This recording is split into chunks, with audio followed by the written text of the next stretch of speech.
പത്രവാർത്താസിന്റെ പുതിയൊരു എപ്പിസോഡിലേക്ക് എല്ലാവർക്കും സ്വാഗതം. ഞാൻ മരിയ, എന്നോടൊപ്പം ഉള്ളത് അതുല്. ഇന്ന് ജൂൺ 24 അപ്പൊ ഇന്നത്തെ പത്രങ്ങളിലൊക്കെ പ്രധാനപ്പെട്ട ഒരു വാർത്തയായിട്ട് കൊടുത്തേക്കുന്നത് ഈ ദുരിതാശ്വാസ നിധി വകമാറ്റി എന്ന ഇത്തരത്തിൽ ആ വാർത്തയാണ്. അതായത് മുൻ സർക്കാരിനെതിരെ CAG ദുരിതാശ്വാസ നിധി വകമാറ്റി ട്രഷറിയിലേക്ക് മാറ്റിയത് 262 കോടി രൂപ. അതായത് സാമ്പത്തിക പ്രതിസന്ധിയിൽ നട്ടം തിരിഞ്ഞ മുൻ LDF സർക്കാർ മുഖ്യമന്ത്രിയുടെ ദുരിതാശ്വാസ നിധിയിലും കൈവച്ചെന്ന് CAG കണ്ടെത്തൽ. ഇതിൽ നിന്ന് 262 കോടി രൂപ വകമാറ്റി പൊതു ആവശ്യങ്ങൾക്കായി ചെലവഴിക്കുന്ന ട്രഷറി അക്കൗണ്ടിലേക്ക് മാറ്റി. ഇന്നലെ നിയമസഭയിൽ വെച്ച 2024-25 സാമ്പത്തിക വർഷത്തെ ഓഡിറ്റ് റിപ്പോർട്ടിലാണ് ഗുരുതരമായ വീഴ്ച ചൂണ്ടിക്കാട്ടിയത്. അപ്പൊ നമുക്ക് മനസ്സിലാക്കാം, ഈ LDF സർക്കാരിന്റെ കാലത്ത് ഒരുപാട് രീതിയിൽ, അതായത് കടബാധ്യത കൊടുത്തിട്ടാണ് UDF സർക്കാർ അധികാരത്തിലോട്ട് വന്നത്. പക്ഷെ അതിൽ നിന്നും വലിയ രീതിയിലുള്ള മുഖ്യമന്ത്രിയുടെ ദുരിതാശ്വാസ നിധിയിൽ നിന്നാണ് ഇപ്പം ട്രഷറിയിലേക്ക് 262 കോടി രൂപ മാറ്റിയത്. 1-2 കോടിയല്ല, അത് അത്രയും വലിയ ഗുരുതരമായ ഒരു പിഴവ് തന്നെയാണെന്ന് വേണം പറയാൻ. കാരണം ദുരിതാശ്വാസ നിധി എന്ന് പറയുന്നത് ജനങ്ങളുടെ ദുരിതം മാറ്റാൻ വേണ്ടി ഉള്ള ഒരു പൈസയാണ്. അപ്പൊ അതിൽ നിന്ന് 202 കോടി രൂപ വകമാറ്റി എന്ന് പറയുമ്പോൾ അത് വളരെ വലിയൊരു ഗുരുതരമായ പിഴവ് തന്നെയാണ്. നമുക്കറിയാം, മുണ്ടക്കൈ ചൂരന്മാരൊക്കെ വലിയ വിഷയമായതാണ്. അപ്പം അവരെ ആ അപകടം നടന്നതിന് ശേഷം ഒരുപാട് ആളുകൾ സഹായിച്ചിട്ടുണ്ടായിരുന്നു. കേരളത്തിലാണെങ്കിലും വെളിയിലാണെങ്കിലും ഒത്തിരി ആളുകളുടെ സഹായം. വലിയ തുകയൊന്നും അല്ല, ഇപ്പൊ ഒരു 100 രൂപ 500 രൂപയാലും സാധാരണക്കാർ അതിന് കൊടുത്തിട്ടുണ്ട്. അപ്പം അവരുടെ പൈസയാണ് ഇതുപോലെ വകമാറ്റി ചിലവഴിക്കുക എന്ന് പറയുന്നത്. തീർച്ചയായിട്ടും ഇപ്പം നമുക്കറിയാം, അന്ന് കേന്ദ്ര സർക്കാർ പോലും നമുക്ക് വലിയ സഹായങ്ങളോ ഒന്നും ചെയ്തില്ല.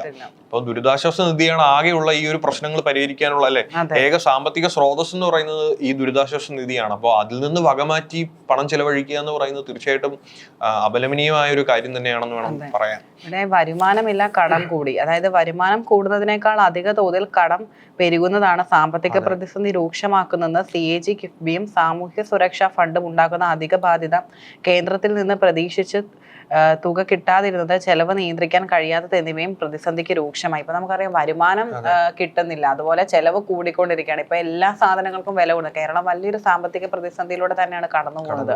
അപ്പൊ അതിന്റെയൊക്കെ ഇടയ്ക്കാണ് ഇത്രയും വലിയൊരു തുകയിൽ അട്ടിമറി നടന്നു എന്നത് വാർത്ത വരുന്നത്. തീർച്ചയായിട്ടും ഇതിപ്പം നമ്മളിപ്പോ ഈ ഒരു സർക്കാർ വന്നുകൊണ്ടാണ് ഇതൊക്കെ പുറത്തു വന്നത്. ഇല്ലായിരുന്നെങ്കിൽ ഇതൊന്നും വെളിച്ചം കാണാതെ ഇരുന്നേനെ എന്ന് വേണം പറയാൻ. മറ്റൊരു വാർത്ത നോക്കുകയാണെങ്കിൽ പ്രധാനപ്പെട്ട മറ്റൊരു വാർത്ത എന്ന് പറയുന്നത് പത്മതിളക്കത്തിൽ കേരളം എന്നുള്ളൊരു വാർത്തയാണ്. അതായത് നമുക്കറിയാം, ഇന്നലെ വാർത്തകളിലെല്ലാം നിറഞ്ഞു നിന്നത് നമ്മുടെ മലയാളത്തിന്റെ മഹാനടനായിട്ടുള്ള മമ്മൂട്ടിക്ക് ഇന്നലെ പത്മഭൂഷൺ നൽകി രാജ്യം ആദരിച്ചു എന്നുള്ള ഒരു വാർത്തയാണ്. അതായത് ചൊവ്വാഴ്ച ആയിരുന്നു രാഷ്ട്രപതി ഭവനിൽ നടന്ന ചടങ്ങിൽ രാഷ്ട്രപതി ദ്രൗപദി മുർമുവിന്റെ കയ്യിൽ നിന്നും അദ്ദേഹം പത്മഭൂഷൺ വാങ്ങിയത്. അപ്പൊ എന്തായാലും മലയാളത്തിന്റെ മഹാനടൻ, അദ്ദേഹത്തിന് വീണ്ടും രാജ്യം ആദരവ് നൽകിയിരിക്കുകയാണ്. നമുക്കറിയാം, അതുപോലെ തന്നെ ഇന്നലെ ഒരു മലയാളി തിളക്കം തന്നെ ആയിരുന്നു എന്ന് വേണം പറയാൻ. ഇന്നലെ ഏകദേശം ഇപ്പൊ തന്നെ 4 മലയാളികൾക്ക് ഇന്നലെ പത്മഭൂഷണും അതുപോലെ തന്നെ പത്മവിഭൂഷണും ഒക്കെ കിട്ടി. ഇന്നലെ ജസ്റ്റിസ് KT തോമസിന് പത്മവിഭൂഷൺ കിട്ടി, അതുപോലെ തന്നെ P നാരായണന് പത്മവിഭൂഷൺ കിട്ടി, അതുപോലെ തന്നെ വെള്ളാപ്പള്ളി നടേശന് പത്മഭൂഷൺ കിട്ടി. അങ്ങനെ മൊത്തത്തിൽ 131 പേർക്കാണ് ഈ ഒരു ആദരം കിട്ടിയിരിക്കുന്നത്. അതിനകത്ത് 4 പേർ നമ്മുടെ കേരളത്തിൽ നിന്നുള്ള മലയാളികളാണ്. അതിൽ തന്നെ നമ്മുടെ മഹാനടൻ ആയിട്ടുള്ള നമ്മുടെ എല്ലാം സ്വകാര്യ അഹങ്കാരമായിട്ടുള്ള മമ്മൂട്ടിക്കും പത്മഭൂഷൺ കിട്ടിയെന്നുള്ളത് വളരെ വലിയ ഒരു കാര്യം തന്നെയാണെന്ന് വേണം പറയാൻ. ഇനി മറ്റൊരു പ്രധാനപ്പെട്ട വാർത്ത, സർക്കാരിന് സ്വകാര്യവൽക്കരണ അജണ്ട പിണറായി. അതായത് സ്വകാര്യവൽക്കരണ അജണ്ടയാണ് UDF സർക്കാർ നടപ്പാക്കാൻ പോകുന്നതെന്ന് പ്രതിപക്ഷ നേതാവ് പിണറായി വിജയൻ. സംസ്ഥാന താല്പര്യം ബലികഴിച്ച് കുത്തകകൾക്ക് കീഴടങ്ങുന്നുവെന്ന് വ്യക്തമാക്കുന്നതാണ് ധവളപത്രവും ബഡ്ജറ്റും. AKG പഠന ഗവേഷണ കേന്ദ്രം സംഘടിപ്പിച്ച സെമിനാർ ഉദ്ഘാടനം ചെയ്യുകയായിരുന്നു അദ്ദേഹം. അപ്പം പൊതുമേഖലാ സ്ഥാപനങ്ങൾ ബാധ്യതയാണെന്നും ഭരണാധികാരികൾ പറയുന്നു. കമ്പോളം എല്ലാം നിശ്ചലമാക്കുന്ന ഇരുണ്ട കാലത്തേക്ക് തിരിച്ചു പോകുന്നു. അതായത് സ്വകാര്യവൽക്കരണമാണ് സ്വകാര്യവൽക്കരണമാണ് UDF സർക്കാരിന്റെ അജണ്ട എന്നാണ് പ്രതിപക്ഷ നേതാവായിട്ടുള്ള പിണറായി വിജയൻ പറയുന്നത്. അതുപോലെ തന്നെ ഏറ്റവും കൂടുതൽ ഇപ്പം ബഡ്ജറ്റിനകത്താണെങ്കിലും ഏറ്റവും കൂടുതൽ പറഞ്ഞത് മിഷൻ സമുദ്ര എന്നുള്ള ഇതായിരുന്നു. അപ്പൊ അതുപോലെ സ്വകാര്യ കുത്തകകൾക്ക് വേണ്ടിയിട്ട് പ്രവർത്തിക്കുന്ന ഒരു സർക്കാർ എന്ന ലേബലിലാണ് ഇപ്പോൾ UDFനെ പിണറായി വിജയൻ അതായത് UDF സർക്കാരിനെതിരെ കുറ്റം ആരോപിക്കുന്നത്. പക്ഷെ അതെപ്പോഴും എല്ലാ കാലത്തും ഉള്ളതാണ്. എല്ലാ സർക്കാരുകളും അതെ, അങ്ങോട്ടും ഇങ്ങോട്ടും ആരോപണം ഉയർത്തുന്ന ഇവര് നേരത്തെ ഭരണപക്ഷത്ത് ഇരുന്നപ്പോൾ ഇവരുടെ ഇതിനെ പ്രതിപക്ഷവും UDF സർക്കാരും പ്രതിരോധിച്ചിരുന്നു. അതുപോലെ തന്നെയാണ് ഇത് നമുക്ക് പറയാൻ കഴിയും. പക്ഷെ VD സതീശൻ വ്യക്തമായിട്ടുള്ള ഒരു പ്ലാനിങ്ങോടെയാണ് എല്ലാം ചെയ്യുന്നത്. അപ്പം ബഡ്ജറ്റിലെ കാര്യത്തിലാണെങ്കിലും അദ്ദേഹം ഒരു വികസനം കേരളത്തിൽ കൊണ്ടുവരുമെന്നുള്ളൊരു പ്രതീക്ഷയിലാണ് ജനങ്ങളെല്ലാവരും. അപ്പം നമുക്ക് വരും ദിവസങ്ങളിൽ ബഡ്ജറ്റിലെ പറഞ്ഞ കാര്യങ്ങളൊക്കെ എത്രത്തോളം പ്രാബല്യത്തിൽ വരുമെന്ന് നമുക്ക് നോക്കാം. അതെ, ബഡ്ജറ്റിൽ പറഞ്ഞിരിക്കുന്ന കാര്യങ്ങളാകട്ടെ എല്ലാം വളരെ വലിയ വലിയ പദ്ധതികളാണ്. അപ്പോൾ അതൊക്കെ നടപ്പാക്കാൻ തീർച്ചയായിട്ടും പുറത്തു നിന്നുള്ള ഫണ്ടിങ് എന്തായാലും ആവശ്യമായിട്ട് വരും. അപ്പോൾ എന്തായാലും സ്വകാര്യ വ്യക്തികളിൽ നിന്നും അല്ലെങ്കിൽ സ്വകാര്യ സ്ഥാപനങ്ങൾ, പ്രൈവറ്റ് എൻറ്റിറ്റികളിൽ നിന്നൊക്കെ ഫണ്ട് രൂപീകരിക്കേണ്ടി വരും. കാരണം സർക്കാരിന്റെ ഭാഗത്തുനിന്ന് വലിയ ഇപ്പം നല്ല രീതിയിൽ കടബാധ്യത നേരിട്ടുകൊണ്ടിരിക്കുകയാണ്. ഇപ്പൊ തന്നെ ഈ ദുരിതാശ്വാസ നിധിയിൽ നിന്ന് പൈസ വകമാറ്റി എന്ന് പറയുമ്പോൾ തന്നെ 262 കോടി രൂപ പോയെന്ന് പറയുമ്പോൾ തന്നെ അത്രയും കുറവാണ് വന്നിരിക്കുന്നത്. അപ്പോൾ അത്രയും തുക സമാഹരിക്കണമെങ്കിൽ ഇപ്പൊ തന്നെ പ്രിയദർശിനി പദ്ധതി പോലെയുള്ള പദ്ധതികൾ തുടങ്ങിയിട്ട് ദിവസവും 1.5 കോടി രൂപയിലധികം നഷ്ടം, അധിക ബാധ്യത KSRTCക്ക് ഇങ്ങനെ വന്നുകൊണ്ടിരിക്കുക എന്നുള്ള വാർത്തകളാണ് വരുന്നത്. അപ്പോൾ തീർച്ചയായിട്ടും വളരെ എന്തായാലും പദ്ധതികളെല്ലാം നടക്കുന്നുണ്ടെങ്കിലും സാമ്പത്തികമായിട്ട് വീണ്ടും നമ്മൾ ഞെരുങ്ങിക്കൊണ്ടിരിക്കുകയാണ് ഒരു സംസ്ഥാനം എന്ന നിലയിൽ. അത് തീർച്ചയായിട്ടും അതിനൊരു പരിഹാരം കണ്ടെത്തണം എന്ന് തന്നെയാണ്. മറ്റൊരു വാർത്ത എന്ന് പറഞ്ഞത്, ഇന്നലെ നമ്മൾക്കറിയാം നമ്മുടെ കേരളം ഒട്ടുക്കെ വളരെ വലിയ വാർത്തയായിട്ടുള്ള ഒരു അപകടം നടന്നിരുന്നു. ടിപ്പർ ലോറി ഒരു അപകടമായിരുന്നു. അതിൽ 3 യുവാക്കൾ അപകടത്തിൽ മരിക്കുകയും ചെയ്തു. കൊട്ടാരക്കര വെച്ച് നടന്നത്. അതായത് നീലേശ്വരം മുക്കോണമുക്കിൽ അതിവേഗത്തിൽ മണ്ണുമായി വന്ന ടിപ്പർ ലോറി ബസ് കാത്തുനിന്നവരുടെ മുകളിലേക്ക് മറിഞ്ഞ് 10ാം ക്ലാസ് വിദ്യാർത്ഥിയടക്കം 3 പേർ മരിച്ച സംഭവത്തിൽ നിർണായകമായ വെളിപ്പെടുത്തലുകളാണ് ഇപ്പോൾ പുറത്തു വരുന്നത്. കാരണം ലോറി ഓട്ടിച്ചത് ഹെവി ലൈസൻസ് ഇല്ലാത്ത ഒരു ഡ്രൈവറാണ് എന്നുള്ള, അല്ലെങ്കിൽ ഇല്ലാത്ത ആളാണെന്നുള്ള വാർത്തയാണ് വരുന്നത്. കാരണം നമുക്കറിയാം ലോറി പോലെയുള്ള അല്ലെ വലിയ വാഹനങ്ങൾ ഓടിക്കുമ്പോൾ 2 വീലറോ 4 വീലറോ അല്ല. കാരണം ഇതിനൊക്കെ നല്ല രീതിയിൽ ജാഗ്രത വേണം, അതുപോലെ നന്നായിട്ട് അറിഞ്ഞിരിക്കണം. അപ്പോൾ ചെറിയൊരു മിസ്റ്റേക്ക് മതി, ഇത്രയും നമുക്ക് നിയന്ത്രിക്കാൻ കഴിയില്ല ഈ വാഹനങ്ങളൊക്കെ. അതുകൊണ്ട് ഹെവി ലൈസൻസ് ഇല്ലാതെ ഓടിച്ചെന്ന് പറയുന്നത് തന്നെ ഏറ്റവും വലിയൊരു കുറ്റം തന്നെയാണ്. തീർച്ചയായിട്ടും അത് ഈ കാറ് പോലെ നമുക്ക് നിസ്സാരമായിട്ട് ഓട്ടിക്കാൻ കഴിയുന്ന ഒരു വാഹനമല്ല ഈ ലോറി ബസ് പോലെയുള്ള വലിയ വാഹനങ്ങൾ. അതുകൊണ്ട് തന്നെയാണ് ഗവൺമെന്റ് അതിനൊരു ഹെവി ലൈസൻസ് എന്ന് പറയുന്ന മറ്റൊരു ലൈസൻസ് അതിന് വെച്ചിരിക്കുന്നത്. അപ്പൊ തീർച്ചയായിട്ടും ഈ നമുക്ക് അതില്ലാത്തൊരാളത് ഓട്ടിക്കുമ്പോൾ തീർച്ചയായിട്ടും അതിന് അപകടങ്ങൾ ഉണ്ടാകാനുള്ള സാധ്യത കൂടുതലാണ്. കാറ് നല്ലവണ്ണം ഓട്ടിക്കാൻ അറിയാവുന്നത് കൊണ്ട് മാത്രം ഒരിക്കലും നമുക്ക് ലോറി പോലെയുള്ള വലിയ വണ്ടികൾ ഓട്ടിക്കാൻ കഴിയില്ല എന്നുള്ളതാണ് യാഥാർത്ഥ്യം. അതിന്റെ അനന്തരഫലം അനുഭവിക്കുന്നത് ഇതുപോലെയുള്ള സാധാരണക്കാരായിട്ടുള്ള ഒന്നും അറിയാത്ത ആൾക്കാരാണ്. കാരണം വെറുതെ അവര് ബസ് സ്റ്റോപ്പിൽ കാത്തിരുന്നതാണ്. ഒരു 10ാം ക്ലാസ് വിദ്യാർത്ഥിയും അതിന്റെ കൂടെ ഉണ്ടെന്ന് അറിയുമ്പോഴാണ് അതിന്റെ ഒരു ദുരവസ്ഥ നമുക്ക് കൂടുതൽ മനസ്സിലാകുന്നത്. അതുപോലെ തന്നെ ഈ ലോറി ഓട്ടിച്ച ലോറിക്ക് ഏകദേശം 16 വർഷത്തോളം പഴക്കമുണ്ട് എന്നുള്ള വാർത്തയാണ്. അതായത് ഈ ഇന്ത്യയിലെ ഇപ്പം എനിക്ക് തോന്നുന്നു 15 വർഷത്തിൽ കൂടുതൽ പഴക്കമുള്ള വണ്ടി ഓടിക്കാൻ കഴിഞ്ഞ ഇടയ്ക്കാണ് വന്നത്, പ്രാബല്യത്തിൽ വന്നത്. എന്നിട്ട് പോലും അത് ഇതുവരെ കണ്ടെത്താൻ കഴിഞ്ഞിട്ടില്ല എന്നുള്ളതും ഒരു മിസ്റ്റേക്ക് തന്നെ. 16 വർഷം പഴക്കമുള്ള ലോറി. അതുപോലെ തന്നെ ടയർ തേഞ്ഞിരുന്നു, കൃത്യമായിട്ടൊരു ഗ്രിപ്പ് അതിന് ഉണ്ടായിരുന്നില്ല എന്നുള്ളതായിരുന്നു. അപ്പം മൊത്തത്തിൽ എന്തുകൊണ്ടും റോഡിൽ നിരത്തിൽ ഇറക്കാൻ ഫിറ്റ് അല്ലാത്തൊരു വാഹനമാണ് ഇപ്പോൾ ഈ ഒരു അപകടം ഉണ്ടാക്കിയിരിക്കുന്നത്. തീർച്ചയായിട്ടും മോട്ടോർ വാഹന വകുപ്പ് ഇനിയും കൂടുതൽ കർശനമാകാറുണ്ട്. ഇപ്പോൾ ഈ നമ്മളെപ്പോഴും ഈ എക്സ്ട്രാ ഫിറ്റിങ്ങുകൾക്ക് മോഡിഫിക്കേഷനുകളെ മാത്രം പിടിച്ചാൽ പോരാ, ഇതുപോലെയുള്ള അതിനൊക്കെയാണ് പ്രാധാന്യം കൊടുക്കുന്നത്. അത് വേണം എന്നാണ് ജനങ്ങളടക്കം ആവശ്യപ്പെടുന്നത്. പക്ഷെ ഇതുപോലത്തെ ചെറിയ കാര്യം, അതായത് ചെറിയ കാര്യമല്ല ഇത്, ഇതുപോലും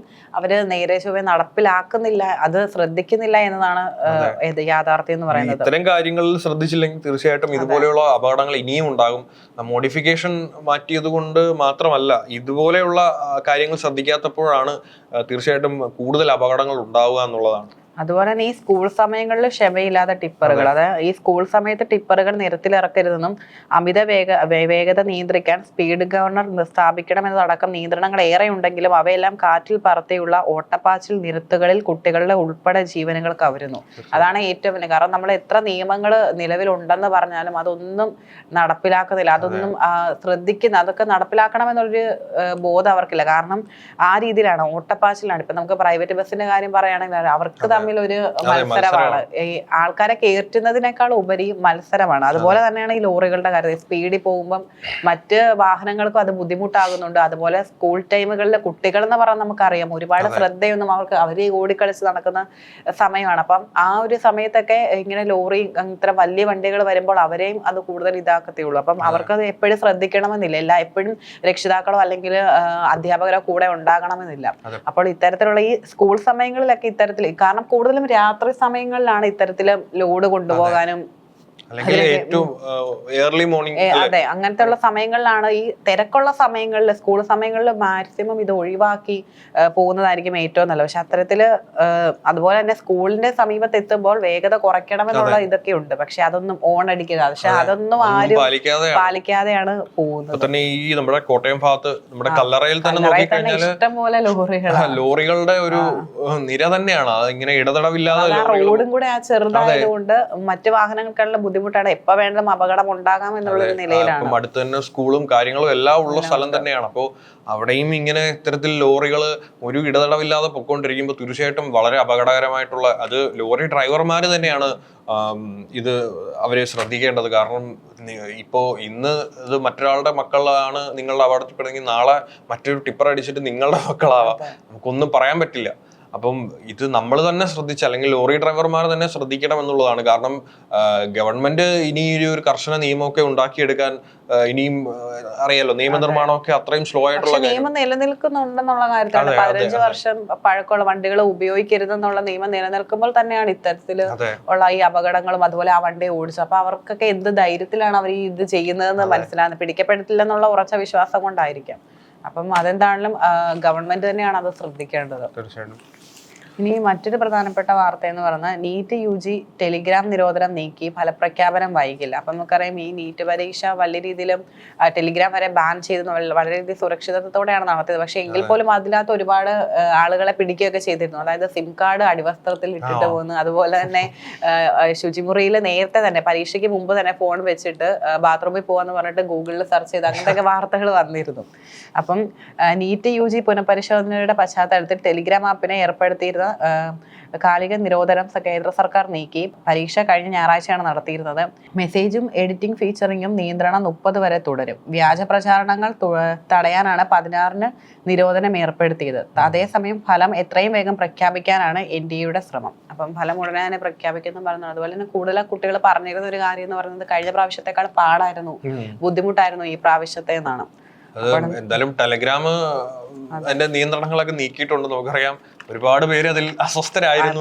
ടെലഗ്രാമിൽ ഇല്ലീഗൽ ആണെങ്കിലും ഇത് അതാ ഇല്ലീഗൽ ആണെന്ന് അറിയാതെ അത്രയും നമ്മള് സുരക്ഷിതത്വത്തോടെ നടത്തിയിട്ട് പോലും ആളുകള് വലിയ രീതിയിൽ അത് വീണ്ടും അതിനകത്ത് വീണ്ടും അട്ടിമറി നടത്താൻ ശ്രമിക്കുന്നു എന്നുള്ളത്. അത് മാത്രമല്ല, നീറ്റ് പരീക്ഷ നടത്തുന്ന ആൾക്കാരുടെ പിടിപ്പുകേട് കൊണ്ടും എനിക്ക് തോന്നുന്നു എവിടെയോ ഒന്നോ രണ്ടോ കുട്ടികളുടെ അവസരം നഷ്ടമായി. എന്തോ അവരുടെ ഓതന്റിക്കേഷൻ പ്രോസസ്സ് കൃത്യസമയത്ത് ആകാത്തത് കൊണ്ട്, ടൈം കഴിഞ്ഞതുകൊണ്ട് കുറച്ച് സമയം ലേറ്റ് ആയിട്ട് അവര് കേറ്റാതെ പോകുന്നു. അങ്ങനത്തെ പ്രശ്നങ്ങളുള്ള കാര്യങ്ങൾ അത് അവരുടെ എത്ര വർഷത്തെ കഠിനാധ്വാനത്തെയാണ് അത് ഒറ്റ നിമിഷത്തെ ആ ഒരു തെറ്റുകൊണ്ട് അത് മൊത്തത്തിൽ അതുപോലെ തന്നെ ഇത് കമ്പ്യൂട്ടർ ബേസ്ഡ് ആക്കാന്നൊക്കെ ഒരു പ്ലാനിങ്ങും വരുന്നുണ്ട്. കാരണം അതായിരിക്കും നല്ലത്. കാരണം ഇത്രയും വലിയൊരു പരീക്ഷ എങ്ങനെ നടത്തുമ്പോൾ അത് വീണ്ടും കള്ളത്തരങ്ങൾ ആൾക്കാർ കാണിക്കും. അപ്പൊ കമ്പ്യൂട്ടർ ബേസ് ആകുമ്പോഴത്തേക്കും നമുക്ക് അതിനകത്തൊന്നും ചെയ്യാൻ കഴിയില്ല. അപ്പൊ അതുപോലുള്ള അപ്ഡേഷൻസ് വരികയാണെങ്കിൽ ഒന്നും കൂടെ നല്ലതായിരിക്കും. തീർച്ചയായിട്ടും. ഇതിപ്പം ഇത്രയും ഇമ്പോർട്ടന്റ് ആയിട്ടുള്ള, അല്ലെങ്കിൽ എല്ലാ കുട്ടികളും ഇത്രയും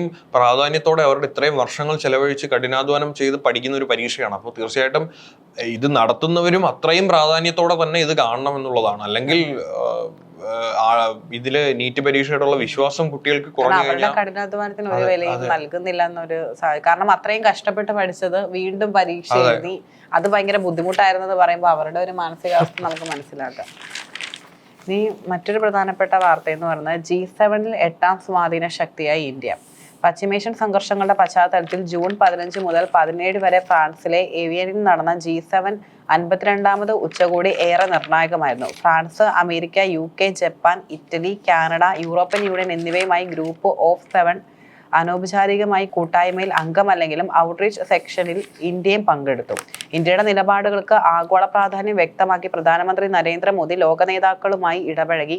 അത് G7-ലെ 8ാം സ്വാധീന ശക്തിയായി ഇന്ത്യയെ മാറുന്നുവെന്ന പ്രീതി ഉണ്ടാക്കി. അതെന്താണെങ്കിലും നല്ലൊരു കാര്യം തന്നെയാണ്. കാരണം ഈ പശ്ചിമേഷ്യ സംഘർഷങ്ങളുടെ സാഹചര്യത്തിൽ എല്ലാ രാജ്യങ്ങളുമായിട്ടും ഒരു ബന്ധം ഇന്ത്യ നിലനിർത്തി പോകുന്നുണ്ട് നരേന്ദ്രമോദി. ആ കാര്യത്തിൽ നരേന്ദ്രമോദിനെ നമ്മൾ അഭിനന്ദിച്ചേ മതിയാവും. കാരണം അദ്ദേഹം എല്ലാ രാജ്യങ്ങളുമായിട്ടും ബന്ധം, പിന്നെ അമേരിക്കൻ പ്രസിഡന്റ് ഡൊണാൾഡ് ട്രംപിന് കുറച്ച് കീഴടങ്ങിയിട്ടുണ്ടെങ്കിൽ പോലും ഈ ഇറാൻ US യുദ്ധത്തിന്റെ ആ സാഹചര്യത്തിൽ വീണ്ടും റഷ്യയിൽ നിന്നും എണ്ണ വാങ്ങുകയും അങ്ങനെയൊക്കെ ചെയ്തിരുന്നു. എനിക്ക് തോന്നുന്നു നമ്മുടെ യുദ്ധം നടക്കുന്ന സാഹചര്യത്തില് ഇറാൻ എണ്ണ കടത്തി അല്ലെങ്കിൽ എണ്ണക്കപ്പൽ കടത്തിവിടാൻ അനുവദിച്ചിട്ടുള്ള ചുരുക്കം ചില രാജ്യങ്ങളിൽ ഒന്നാണ് നമ്മുടെ ഇന്ത്യ എന്ന് പറയുന്നത്. അത് അത്രയും നമ്മൾ അത്രയും ജിയോ പൊളിറ്റിക്കലായിട്ട് അത്രയും നയതന്ത്രപരമായിട്ട് അത്രയും മുന്നിട്ട് നിൽക്കുന്നതുകൊണ്ടാണ് തീർച്ചയായിട്ടും യുദ്ധസമയത്ത് നമുക്ക്, അതുകൊണ്ട് തന്നെയാണ് ഇവിടെ ഈ ഒരു തീർച്ചയായിട്ടും നമ്മൾ ഒരുപാട് അതിന്റെ അനുഭവിച്ചെങ്കിലും അത് വലിയ തോതിൽ അനുഭവിക്കാൻ നമുക്ക് പറ്റാത്തത് തീർച്ചയായിട്ടും ഈ ഒരു കാര്യം കൊണ്ട് തന്നെയാണ്. നമുക്ക് കൃത്യസമയത്ത് എണ്ണക്കപ്പൽ വന്നത് കൊണ്ട് തന്നെയാണ്. അപ്പൊ തീർച്ചയായിട്ടും മോദിയെ അക്കാര്യത്തിൽ നമുക്ക് അഭിനന്ദിച്ചേ പറ്റൂ. അതെ. അപ്പൊ എന്നാലും ഇന്ത്യ ഒരു ആഗോള ശക്തിയായി വീണ്ടും ഉയരുകയാണ് നമുക്ക് മനസ്സിലാക്കുക. അതായത് ഇന്ത്യയുടെ നിലപാടുകൾക്ക് ആഗോള തലത്തിൽ ഒരു വിലയുണ്ടെന്ന് തന്നെ ഇതിലൂടെ നമുക്ക് മനസ്സിലാക്കാൻ കഴിയും. മറ്റൊരു വാർത്ത നോക്കുകയാണെങ്കിൽ പോളിക്കൽ സർട്ടിഫിക്കറ്റിന്റെ മറവിൽ റോഡ് നികുതി വെട്ടിപ്പെന്നുള്ള വാർത്തയാണ്. അതായത് വാഹനം വാങ്ങുന്നയാളിനെയും സർക്കാരിനെയും കബളിപ്പിച്ച് പുത്തൻ വാഹനങ്ങളുടെ റോഡ് നികുതി വെട്ടിക്കുന്ന സംഘം സജീവമാണെന്നുള്ള വാർത്തയാണ്. ചില വാഹന വിൽപ്പന കേന്ദ്രങ്ങളും RTO സേവനങ്ങൾക്ക് അവർ ചുമതലപ്പെടുത്തിയ ഇടനിലക്കാരും ചേർന്നാണ് ഈ തട്ടിപ്പ് നടക്കുന്നത്. വാഹനം വാങ്ങുന്നവരറിയാതെ സംഘം പോളിക്കൽ സർട്ടിഫിക്കറ്റ് ഹാജരാക്കി 15% നികുതി ഇളവ് നേടും. ഇക്കാര്യം മറച്ചുവെച്ച് ഉടമയിൽ നിന്നും മുഴുവൻ നികുതി തുകയും വാങ്ങിച്ചെടുക്കുമെന്നുള്ള വാർത്തയാണ്. അതായത് ജനുവരിക്ക് ശേഷം നടന്ന 900 വാഹനങ്ങളുടെ രജിസ്ട്രേഷനിൽ ഇത്തരത്തിൽ ക്രമക്കേട് നടന്നിട്ടുണ്ട്. ഇത് മോട്ടോർ വാഹന വകുപ്പ് കണ്ടെത്തിയെങ്കിലും നടപടി ഉണ്ടായിട്ടില്ല എന്നുള്ള വാർത്തയാണ്. തീർച്ചയായിട്ടും നമുക്കറിയാം നമ്മുടെ ഇന്ത്യയിൽ തന്നെ കാറുകൾക്ക് നികുതി വളരെ കൂടുതലാണ്. അതായത് ഇപ്പം പറയാം, നമ്മുടെ ഈ ഫോർച്യൂണർ പോലെയുള്ള വലിയ വാഹനങ്ങൾക്ക് 40-50 ലക്ഷം രൂപയോളം വരുന്നുണ്ട്. പക്ഷേ അതിന് അത്രയും ഒരു വാല്യൂ ഫോർ മണി കാറും അല്ല അത്.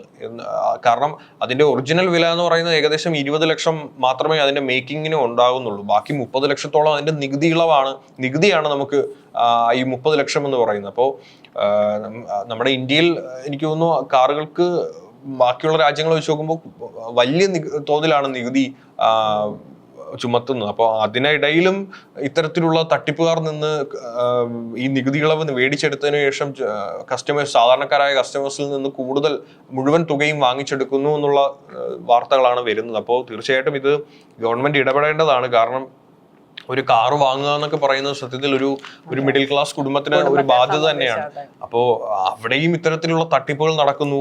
നികുതി ഇളവ് എന്ന് പറയുന്ന ഒരു പോളിക്കൽ സർട്ടിഫിക്കറ്റ് കാണിച്ച് നികുതി ഇളവ് കൈക്കലാക്കിയതിനു ശേഷം അത് കസ്റ്റമേഴ്സിനോട് പറയാതെ അവരുടെ നിന്ന് മുഴുവൻ തുക വാങ്ങുന്നു എന്നൊക്കെ പറയുന്നത് തീർച്ചയായിട്ടും വളരെ കുറ്റകരമായിട്ടുള്ള കാര്യം തന്നെയാണ്. അതിന് മോട്ടോർ വാഹന വകുപ്പാണ് അതിന് മോട്ടോർ വാഹന വകുപ്പിൽ തന്നെയുള്ള ഉദ്യോഗസ്ഥർ തന്നെ ഇതിന് കൂട്ടുനിൽക്കുന്നു എന്ന് പറയുന്നത് അത് വീണ്ടും വലിയ രീതിയിൽ നമ്മൾ ശ്രദ്ധിക്കേണ്ട കാര്യം തന്നെയാണെന്ന് വേണം പറയാൻ. എത്ര നമ്മൾ ഈ നല്ല രീതിയിലുള്ള നിയമങ്ങൾ കൊണ്ടുവന്നിട്ടും അതൊന്നും നടപ്പിലാകുന്നില്ല എന്നുള്ളതാണ്. കാരണം നിയമം കൊണ്ടുവന്നാൽ മാത്രം പോരാ, അത് നടപ്പിലാക്കുന്നുണ്ടോ എന്നും കൂടെ ശ്രദ്ധിക്കേണ്ടത് ഈ ഗവൺമെന്റ് ഉത്തരവാദിത്തമാണ്. പക്ഷെ അത് ഇവിടെ ഒരു സേയിങ് ഉണ്ട്. അതായത് നമ്മളുടെ ഭരണഘടനയിൽ നിയമങ്ങളെക്കാളും നിയമത്തിലുള്ള ലൂപ്പ് ഹോൾസ് ആണ് കൂടുതൽ. നമ്മൾ എത്രയൊക്കെ നിയമങ്ങൾ ഇറക്കിയാലും അതിന്റെ ലൂപ്പ് ഹോൾസ് കണ്ടെത്തി അതിൽ നിന്ന് ലാഭം ഉണ്ടാക്കാൻ ആൾക്കാർ എപ്പോഴും ശ്രമിച്ചുകൊണ്ടേയിരിക്കും എന്നുള്ളതാണ്. ഇനി മറ്റൊരു പ്രധാനപ്പെട്ട വാർത്ത എന്ന് പറയുന്നത് മദ്യത്തിന്റെ നികുതി ഇളവ്, സഭയിൽ ബഹളം, വാക്കൌട്ട്. അതായത് കർണാടകയിലെ മദ്യ കമ്പനിക്ക് അമിത ലാഭം ഉണ്ടാക്കാനാണെന്ന് പിണറായി. ഇപ്പം കഴിഞ്ഞ ദിവസങ്ങളിലൊക്കെ ഏറ്റവും കൂടുതൽ വാർത്താ പ്രാധാന്യം നേടിയ ഒരു വിഷയമാണ്. അതായത് വീര്യം കുറഞ്ഞ മദ്യത്തിന് നികുതി ഇളവ് നൽകുന്ന ബഡ്ജറ്റിലെ നിർദ്ദേശം കർണാടകയിലെ മദ്യ കമ്പനിക്ക് അമിത ലാഭം ഉണ്ടാക്കാനാണെന്നും ഇത് നടപ്പിലായാൽ ശീതളപാനീയം പോലെ മദ്യം നാട്ടിൽ ലഭ്യമാകുമെന്നും പ്രതിപക്ഷ നേതാവ് പിണറായി വിജയൻ നിയമസഭയിൽ ആരോപിച്ചു. അപ്പൊ വീര്യം കുറഞ്ഞ മദ്യത്തിന് നികുതി ഇളവ് നൽകുന്ന ഇപ്പൊ വീര്യം കുറഞ്ഞ മദ്യത്തിന് നികുതി ഇളവ് നൽകുമ്പോൾ അത് കൂടുതലും കർണാടകയിലെ മദ്യക്കമ്പനികൾക്ക് ലാഭം ഉണ്ടാക്കാനാണെന്ന് പിണറായി വിജയൻ പറയുന്നത്. അതുപോലെ തന്നെ ശീതളപാനീയങ്ങൾ പോലെ തന്നെ വീര്യം കുറഞ്ഞ മദ്യമാകുമ്പോൾ എല്ലാവരും ഒന്ന് ട്രൈ ചെയ്യാനായിട്ട് നോക്കും. അങ്ങനെ എല്ലായിടത്തും അത് ലഭ്യമാകുമെന്നാണ് അദ്ദേഹം പറയുന്നത്. അതുപോലെ 251% നികുതി 120% കുറയ്ക്കുന്നത് സാധാരണക്കാർക്ക് വേണ്ടി അല്ലെന്നും അദ്ദേഹം പറഞ്ഞു. എന്നാൽ ബഡ്ജറ്റിന്മേൽ ചർച്ച നടക്കേണ്ട വിഷയമാണ് അടിയന്തര പ്രമേയ നോട്ടീസ് ഉള്ളതെന്ന് ചൂണ്ടിക്കാട്ടി KN ബാലഗോപാൽ നൽകി. അപ്പം നോട്ടീസ് സ്പീക്കർ തിരുവഞ്ചൂർ രാധാകൃഷ്ണൻ തള്ളി. ഇതോടെ പ്രതിപക്ഷം നടുത്തളത്തിലിറങ്ങി മുദ്രാവാക്യം വിളിച്ചു. അരമണിക്കൂറോളം സഭ ബഹളത്തിൽ മുങ്ങി. സ്പീക്കർ അടുത്ത നടപടികളിലേക്ക് കടന്നതോടെ പ്രതിപക്ഷ സഭയിൽ നിന്ന് ഇറങ്ങിപ്പോയി. ഓക്കെ, അത് വലിയൊരു വിഷയമായി മാറിയിരിക്കുകയാണ്.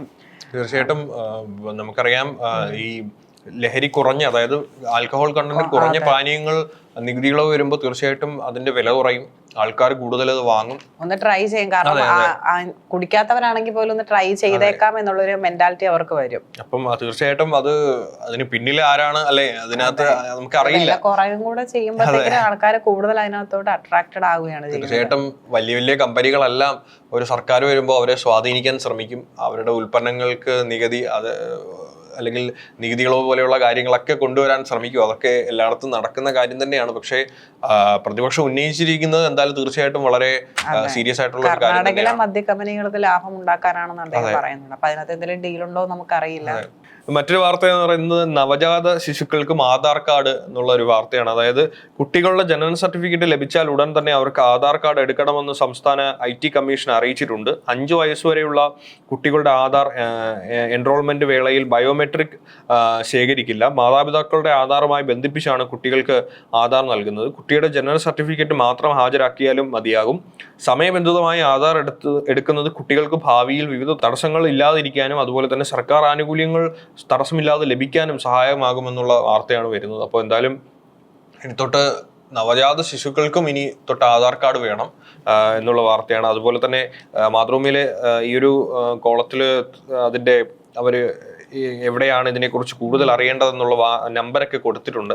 ചെറിയൊരു വാർത്തയാണ്, പക്ഷേ എനിക്ക് തോന്നുന്നു വളരെ ഇമ്പോർട്ടന്റ് ആയിട്ടുള്ള ഒരു വാർത്ത തന്നെയാണ്. ഇനി നവജാത ശിശുക്കൾക്ക് തൊട്ട് അവർക്കും ഇനി ആധാർ കാർഡ് വേണമെന്നുള്ള ജനന സർട്ടിഫിക്കറ്റിനോട് കൂടെ തന്നെ അവർക്കും ആധാർ കാർഡ് നല്ലത്. കാരണം പിന്നെ അതിനു വേണ്ടി നമുക്ക് പോകേണ്ട കാര്യം. അതെ അതെ അതെ തീർച്ചയായിട്ടും. അത് അപ്പൊ തന്നെ അതിന്റെ നമുക്കറിയാം, ഒരു കുട്ടി ജനിക്കുമ്പോൾ തന്നെ ഒരുപാട് പ്രൊസീജിയേഴ്സ് ആണ്, അല്ലെ, അവരുടെ ജനന സർട്ടിഫിക്കറ്റ്, അങ്ങനെ ഒരുപാട് കാര്യങ്ങൾ മാതാപിതാക്കളുടെ തലയിൽ വരും.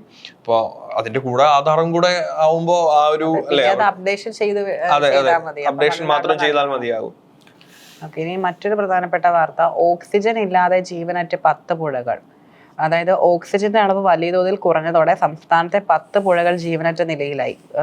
കോളിഫോം അടക്കമുള്ള അപകട ബാക്ടീരിയകൾ പെരുകി. നഗര വ്യവസായ മേഖലകളോട് ചേർന്നിടങ്ങൾ ജലജീവികൾക്ക് ജീവിക്കാൻ സാധിക്കാത്ത വിധം ഡെഡ് സോണായി മാറി. മലിനീകരണ നിയന്ത്രണ ബോർഡിന്റെ ജലഗുണനിലവാര വിശകലന റിപ്പോർട്ടിലാണ് ഇക്കാര്യങ്ങൾ ഉള്ളത്. 10 പുഴകളിലായി 32 മലിനഭാഗങ്ങളാണ് കണ്ടെത്തിയിട്ടുള്ളത്. മാലിന്യത്തിന്റെ തോതനുസരിച്ച് ഇതിന്റെ മുൻഗണന പട്ടിക തയ്യാറാക്കിയിട്ടുമുണ്ട്. നമുക്കറിയാം, ഇപ്പൊ പുഴകളിലൊക്കെ നോക്കുകയാണെങ്കിൽ വലിയ രീതിയിൽ വേസ്റ്റിന്റെ ഒരു കൂമ്പാരം തന്നെയാണ് അവിടെ. കാരണം ഒരുപാട് ഈ വേസ്റ്റ്, ആളുകൾ കൊണ്ട് വീടുന്ന വേസ്റ്റ് ആണ് ഏറ്റവും കൂടുതലുള്ളത്. അതാണ് ഈ വെള്ളത്തെ മലിനമാക്കുന്നതും. അതുപോലെ തന്നെ പിന്നെ ഓക്സിജന്റെ അളവും കൂടെ കുറഞ്ഞതോടെ 10 പുഴകളാണ് കേരളത്തിൽ ജീവനറ്റ നിലയിലായിരിക്കുന്നത്. കാരണം മുന്നോട്ട് നമുക്ക് വലിയൊരു പ്രതിസന്ധി തന്നെ ആയിരിക്കും. കാരണം നമ്മളാണ് ശരിക്കും പറഞ്ഞാൽ പ്രകൃതിയെ സംരക്ഷിക്കേണ്ടത്.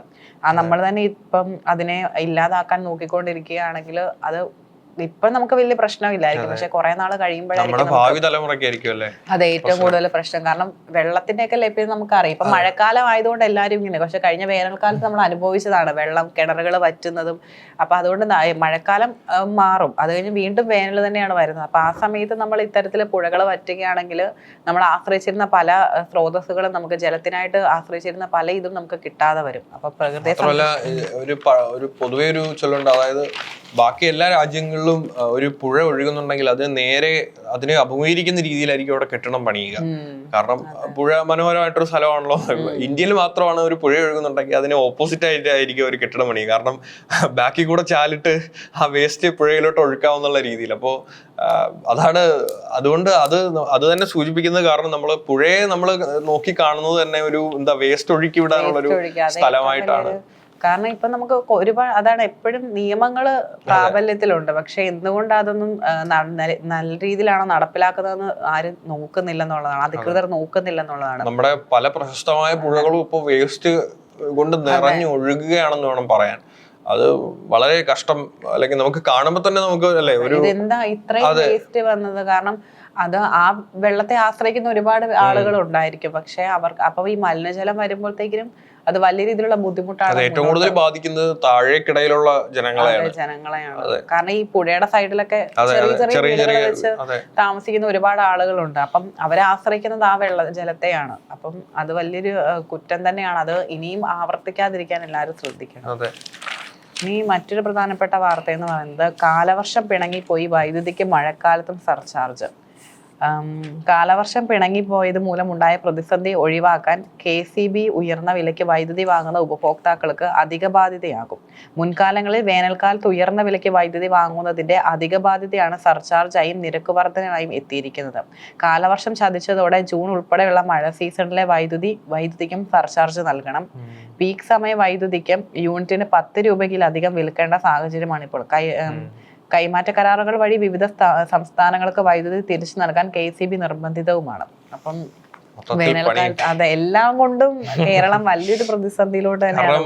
എനിക്ക് തോന്നുന്നു നമ്മുടെ കാലവർഷം പോയത് തന്നെ നമ്മുടെ എൽനിനോ പ്രതിഭാസം കൊണ്ടാണ്.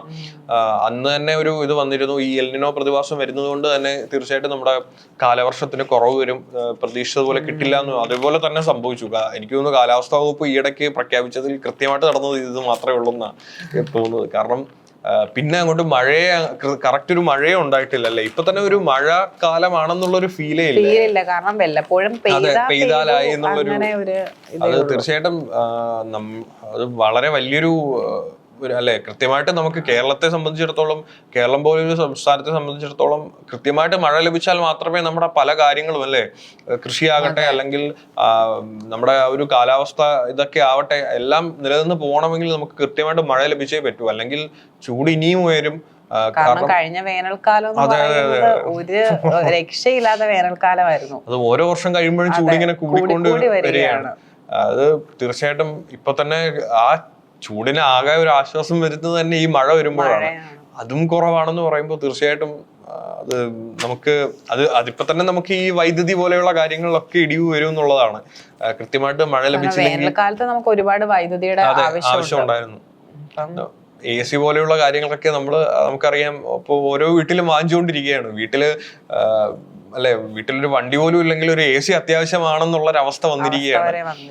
അതെ, എന്തായാലും കാര്യങ്ങളൊക്കെ മാറട്ടെ എന്നുള്ളതാണ് നമുക്ക് ആശ്വസിക്കാൻ പറ്റും. ഇനി മറ്റൊരു വാർത്ത നോക്കുകയാണെങ്കിൽ പുകയില രഹിത ജില്ലയാകാൻ, വിദ്യാഭ്യാസ ജില്ലയാകാൻ പാല എന്നുള്ളൊരു വാർത്തയാണ്. അതായത് ആരോഗ്യ വിദ്യാഭ്യാസ വകുപ്പുകളുടെ നേതൃത്വത്തിൽ പാലാ വിദ്യാഭ്യാസ ജില്ലയിലെ എല്ലാ വിദ്യാലയങ്ങളും പുകയില ലഹരി രഹിതമായി പ്രഖ്യാപിക്കാൻ അധ്യാപകരുടെ യോഗം തീരുമാനിച്ചു എന്നുള്ളതാണ്. ആരോഗ്യവകുപ്പ് തയ്യാറാക്കിയ 9 മാനദണ്ഡങ്ങളുടെ അടിസ്ഥാനത്തിൽ അല്ലെങ്കിൽ ജൂലൈ 31 മുൻപ് ഇങ്ങനെ പ്രഖ്യാപിക്കുമെന്നുള്ളതാണ്. പുകയില നിയന്ത്രണം, അതുപോലെ തന്നെ അതിനെ അനുശാസിക്കുന്ന ബോർഡുകൾ സ്ഥാപിക്കുക, അതുപോലെ തന്നെ ലഹരി പരിശോധനാ സമിതികൾ രൂപവൽക്കരിക്കുക, പുകയില ലഹരി രഹിത വിദ്യാലയ നയം പ്രഖ്യാപിക്കുക, അതുപോലെ തന്നെ പുകയില അതുപോലെയുള്ള ലഹരികൾ അതിൻ്റെയൊക്കെ സോഴ്സ് കണ്ടുപിടിച്ച് അത് നശിപ്പിക്കുക എന്നുള്ളതാണ്.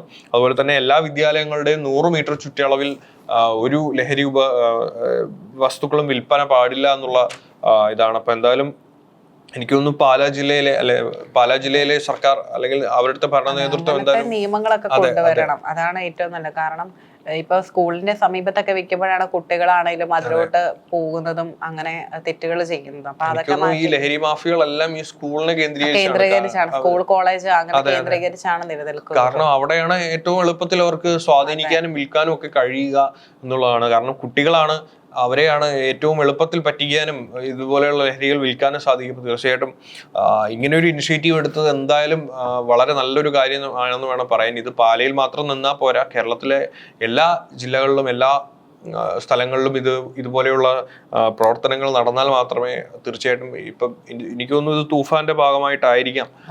അപ്പം അത് അങ്ങനെയുള്ള പ്രവർത്തനങ്ങൾ നടന്നാൽ മാത്രമേ ഇപ്പോഴുള്ള ലഹരി മാത്രമല്ല ഇനി ഭാവിയിലേക്ക് കുട്ടികൾ ലഹരിയുടെ അഡിക്റ്റ് ആവാതിരിക്കാൻ ഇത്തരത്തിലുള്ള പ്രവർത്തനങ്ങൾ എടുത്താൽ മാത്രമേ സാധിക്കൂ എന്ന് വേണം പറയാൻ. നമുക്ക് സ്പോർട്സ് പേജിലോട്ട് പോകാം. അതിനകത്ത് മെയിനായിട്ട് കൊടുത്തേക്കുന്നത് ഇരട്ട ഗോൾ മുഴക്കമാണ്. അതായത് മെസ്സിക്ക് പിന്നാലെ എംബാപ്പയ്ക്കും ഹാലൻഡിനും ഇസ്മയിലെ സെറിനും ഇരട്ട ഗോളുകൾ. അതായത് ഇരട്ട ഗോളുകളുമായി ലയണൽ മെസ്സി ലോകകപ്പ് ചരിത്രത്തിലെ വലിയ ഗോൾ വേട്ടക്കാരനായ രാത്രി. ഫ്രാൻസിലെ കിലിയൻ എംബാപ്പയ്ക്കും നോർവേയുടെ എർലിംഗ് ഹാലൻഡിനും നെഗലിന്റെ ഇസ്മയിലെ സാറും ഇരട്ട ഗോളുകൾക്ക് ഉടമയായി. ഓസ്ട്രിയയെ 2-0 തോൽപ്പിച്ച മത്സരത്തിലാണ് മെസ്സി 18 ലോകകപ്പ് ഗോളുകൾ തികച്ച ചരിത്രം എഴുതിയത്. 16 ഗോളുകൾ നേടിയ മിറോസ്ലോവ് ക്ലോസെയാണ് മറികടന്നത്. നിലവിലെ ചാമ്പ്യന്മാരായ അർജന്റീന രണ്ടാം റൗണ്ടിലേക്കും എത്തി. അപ്പം എംബാപ്പയ്ക്കും ഇരട്ട ഗോളുകളുണ്ട്. അതെ, എന്തായാലും ഇന്നലെ വളരെ വലിയ ആവേശകരമായിട്ടുള്ള ഒരു മത്സരം തന്നെയാണ് ഇന്നലെ നടന്നത്. എന്തായാലും എനിക്ക് തോന്നുന്നു എംബാപ്പയ്ക്ക് നമുക്കറിയാം, എംബാപ്പെ ഫ്രാൻസിന്റെ ഒരു കുന്തവന തന്നെയാണ്.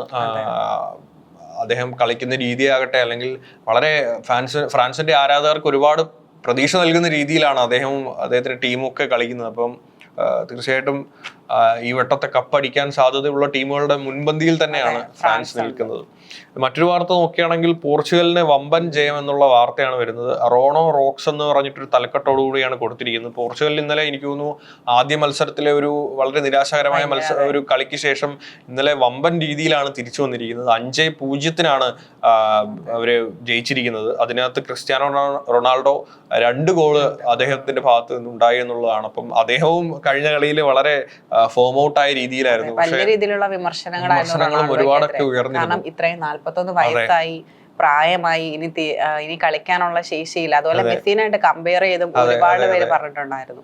മെസ്സി എല്ലാ കളിയിലും ഹാട്രിക്കും അങ്ങനെയൊക്കെ അടിക്കുന്നു, റൊണാൾഡോ ഒക്കെ ഇല്ലല്ലോ എന്നുള്ള രീതിയിൽ. അപ്പൊ എന്തായാലും തീർച്ചയായിട്ടും അതിനൊക്കെ ഒരു മറുപടി നൽകിയിരിക്കുകയാണ്.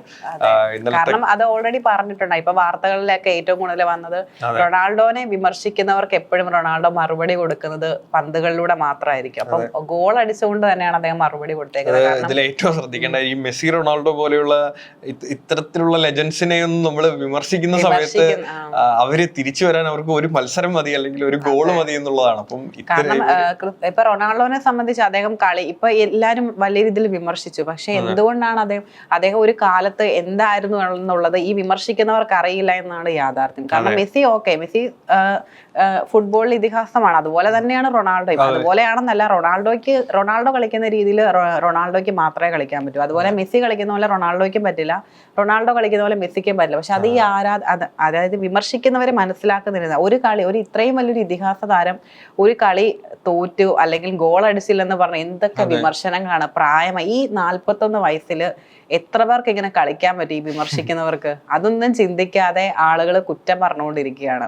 അത് തന്നെയാണ് ഈ ലെജൻസിന്റെ കാര്യം. അതാണ് നമ്മൾ ഒരിക്കലും അവരെ വില കുറച്ച് കാണരുത്. അപ്പൊ മെസ്സി ആയാലും റൊണാൾഡോ ആയാലും ഇവരെ പോലെയുള്ള ലെജൻസിനെ ഒന്നും നമ്മൾ ഒരിക്കലും വില കുറച്ച് കാണരുത്. ഈ പ്രായത്തിലും ഈ ഫിറ്റ്നസോടെ കളിക്കുന്നുണ്ടെന്നുള്ളതാണ് ഏറ്റവും വലിയ കാര്യം. അതെ, എന്തായാലും ഇന്നലെ പോർച്ചുഗൽ ആരാധകർക്കും ക്രിസ്ത്യാനോ ആരാധകർക്കും ഒക്കെ വളരെ ആവേശകരമായിട്ടുള്ള ഒരു മത്സരം തന്നെയായിരുന്നു. കളി തുടങ്ങി 7-ാം മിനിറ്റിൽ തന്നെ റൊണാൾഡോ ഗോൾ അടിച്ചു എന്നുള്ളതാണ്.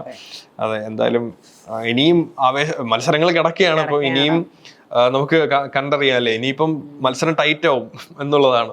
മറ്റൊരു വാർത്ത നോക്കുകയാണെങ്കിൽ ഇനിയിപ്പോൾ തന്നെ മെസ്സിക്ക് നോക്കുകയാണെങ്കിൽ ലോകകപ്പിലെ ഗോളടി മത്സരമായി മാറിയിരിക്കുകയാണ് ലോകകപ്പ് എന്നുള്ളതാണ്. അതായത് ലയണൽ മെസ്സിയും കിലിയൻ എംബാപ്പയും തുടരും എന്നുള്ളൊരു വാർത്തയാണ്. അതായത് ഇവർ രണ്ടുപേരും കൃത്യമായിട്ട് ഗോളടിച്ച് കൂട്ടുകയാണെന്നുള്ളതാണ്. അപ്പം അവർ തമ്മിലാണ് ഒരു റെക്കോർഡിന്റെ ഒരു മത്സരം നടക്കുന്നത്. അതെ, ഇപ്പം ലയണൽ മെസ്സി നോക്കുകയാണെങ്കിൽ 28 കളി കളിച്ചതിൽ 18 ഗോളാണ് ഇതുവരെ ലോകകപ്പിൽ അടിച്ചിട്ടുള്ളത്.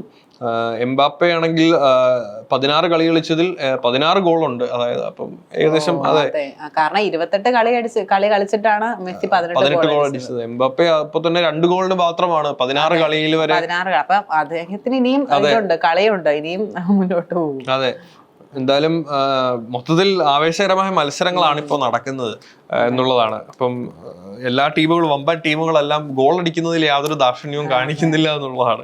തീർച്ചയായിട്ടും നമുക്ക് കണ്ടു തന്നെ അറിയാം. അപ്പം ലോകകപ്പ് ആവേശം അതിന്റെ കൊടുമുടിയിൽ എത്തി നിൽക്കുന്ന ഒരു അവസ്ഥയാണ്. കാരണം മെയിൻ ടീമുകളെല്ലാം തന്നെ വളരെ നല്ല കളിയാണ് പുറത്തെടുക്കുന്നത്. അപ്പോൾ ആരാധകർ എന്തായാലും കാത്തിരിക്കുകയാണ് അതെ കപ്പ് കിട്ടുക എന്നുള്ളത്. അതെ, ഇപ്പൊ നമുക്കറിയാം രണ്ടുപേരുടെ ലാസ്റ്റ് മത്സരമാണ്. നെയ്മർ ഇനി കളിക്കുമോ അടുത്ത വേൾഡ് കപ്പ്?